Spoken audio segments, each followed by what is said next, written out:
উজানের ঢল ও ভারী বৃষ্টির কারণে কয়েকদিনের পানি বৃদ্ধির পর এখন কুড়িগ্রামের ১৬টি নদ-নদীর পানি কমতে শুরু করেছে। গত ২৯ জুন দুধকুমার নদী বিপদসীমার ২৬ সেন্টিমিটার উপর দিয়ে প্রবাহিত হওয়ায় ১৫ মিটার নদীপথ ভেঙে লোকালয়ে পানি প্রবেশ করে। পাশাপাশি তীব্র স্রোতে বামনডাঙ্গা ইউনিয়নের বড়মানি আদর্শ বাজার সড়কের পরিত্যক্ত ব্রিজের নিচে বিকল্প সড়কটি ভেঙে পড়ায় বিপাকে পড়েছে হাজার হাজার মানুষ। এখন বাধ্য হয়ে ধসে পড়া ব্রিজের উপর দিয়ে ঝুঁকির মধ্যে পারাপার করছে ছোট ছোট যানবাহনগুলো। এতে যে কোনো সময় বড় ধরনের দুর্ঘটনার আশঙ্কা করছেন স্থানীয়রা। সমস্যা, অনেক ধরনের সমস্যা। নিচের রাস্তা ছিল ওটা তো নষ্ট হয়ে গেছে বন্যার কারণে। এখন তো ব্রিজ পুরোটা হলো ভাঙা, এখন যাতায়াত অনেক কষ্ট হয়।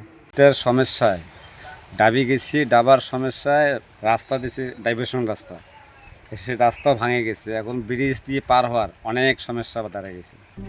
RICL TMX, যুগের পর যুগ স্থাপনা। নদীর পানিতে আমন, বীজতলা, পাট ও শাকসবজি তলিয়ে গেছে, ফলে ক্ষতির আশঙ্কা করছে চাষিরা। বিছন অনেক বহু নষ্ট হয়ে গেছে। অন্তত ১০-১৫ বিঘা মাটির মধ্যে বিছন আছে, আমার বিছন নষ্ট হয়ে গেছে। শাক সবজি, পুঁই শাক, পাটার শাক এগুলো নষ্ট হয়ে গেছে বন্যার সাফতায়।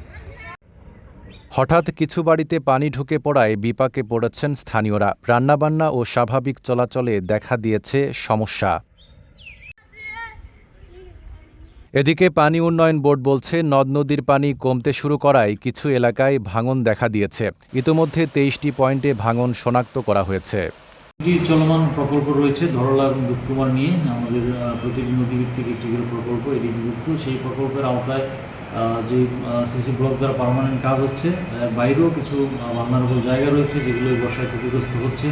সেগুলোতে আমরা জনগুরুত্বপূর্ণ এবং স্থাপনা বিবেচনায়, ঘনবসতি এসব বিবেচনা নিয়ে আমরা জিওব্যাগ দ্বারা জরুরি কাজ বাস্তবায়ন করছি।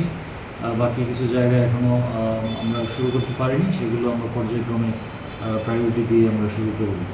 কুড়িগ্রামে নদ-নদীর পানি কমলেও ভাঙন ও দুর্ভোগ থেকে স্বাভাবিক জীবনে ফেরার অপেক্ষায় স্থানীয়রা। Desk report, Dhaka post.